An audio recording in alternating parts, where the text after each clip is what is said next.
Richard, what's the big news on Bitcoin? All of our dreams have finally come true. The largest derivatives market, the largest market on the entire planet, is listing Bitcoin futures, and they start testing in 2 days. Well, maybe 1 day now, and they launch the second week of December.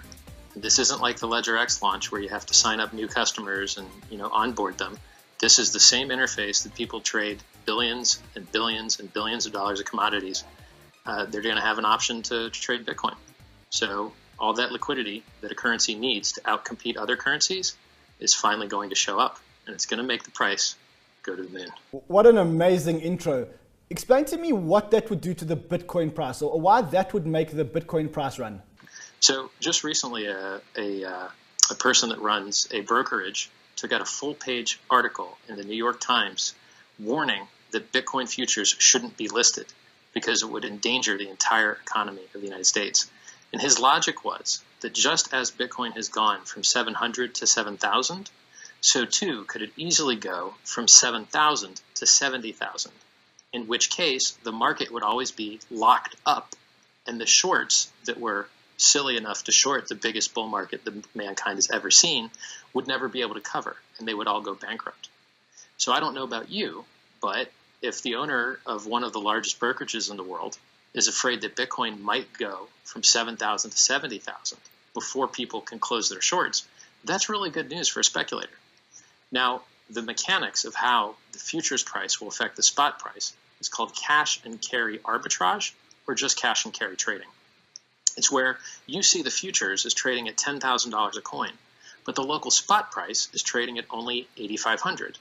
Therefore, there's a $1,500 difference that you can instantly lock in by buying the future and selling the spot, or rather selling the future and buying the spot. This drives down the price of the future, and this drives up the price of the spot.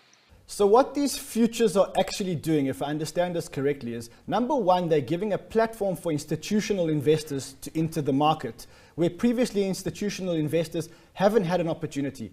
But the other thing they're doing is that they're giving a platform to people who want to speculate on the price of Bitcoin in the future. So if the price today is, say, $8,500, you can speculate by pinning a price in the future of, say, $10,000. And if Bitcoin gets to $10,000, then you get $10,000, but you don't enjoy any more of the upside. Is that right? You will be locking in your profit of $1,500 short term. However, you will be losing out on any profit if the price goes over 10,000, which it should. So if you thought Bitcoin went up really fast and really hard when no one has it in their wallet and you can't buy that much with it, what happens when Square Cash lets everyone buy it with their credit cards nearly instantly? What happens when more retail and user adoption occurs? What happens when Tier 2 rolls out and we have nearly instant and free transactions that are backed by and secured by real digital gold on the most secure network with the most hash power and the best developers? That only drives the price up. So we're at the beginning of an S-curve, and you have the once-in-a-lifetime, very rare chance to get in before Wall Street does. So the early adopters, us, speculators, miners, investors, we got in before Wall Street did. And now Wall Street's going to get in with their futures before Main Street. So the futures will allow an ETF, and the ETF will let Joe, normal guy, invest his IRA in it. So we got in before Wall Street gets in before Main Street, we take over the world. What you're saying is that now institutions who previously haven't been able to buy Bitcoin or cryptocurrencies have almost like an entry point that they can actually buy into the cryptocurrency market while keeping their investment mandate, right? Many institutions have been barred from purchasing Bitcoin due to partnership agreements, where the limited partners are not allowed to invest in certain categories of assets. So a hedge fund manager could take his personal money and buy Bitcoin, but he wouldn't be allowed to just purchase some, random, he couldn't invest in his brother's restaurant. It's against the terms of the investment vehicle. And if there wasn't a way for an institution to have guaranteed and insured the thing they're buying, they wouldn't be allowed to buy it. So just recently, Coinbase, and very shortly, Gemini, rolled out institutional level storage agreements where it's bonded, insured, and you pay a fee for them to make sure that it's safe. That, plus CME futures, will allow many institutional players that were barred by their partnership agreements from investing to invest, and it will allow for ETFs. because the ETF can buy the future, and then you can buy it just like any other stock in your normal stock trading interface. It's all about the user onboarding. So just because people can buy something, unless it's easy, they won't. And this solves the ease of entry problem for billions and billions and billions of dollars. So it also creates an unprecedented demand for Bitcoin, a demand for Bitcoin that we've never ever seen before.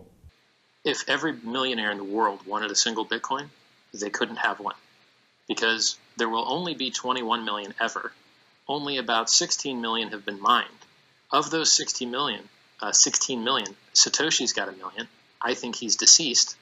I don't think his coins will ever be moved. They never have been. That leaves you with 15. Of those 15, probably another million was lost back when these things weren't worth anything. Now you're down to about 14. And there's this measurement called days destroyed, which shows how long it's been since a Bitcoin has been moved.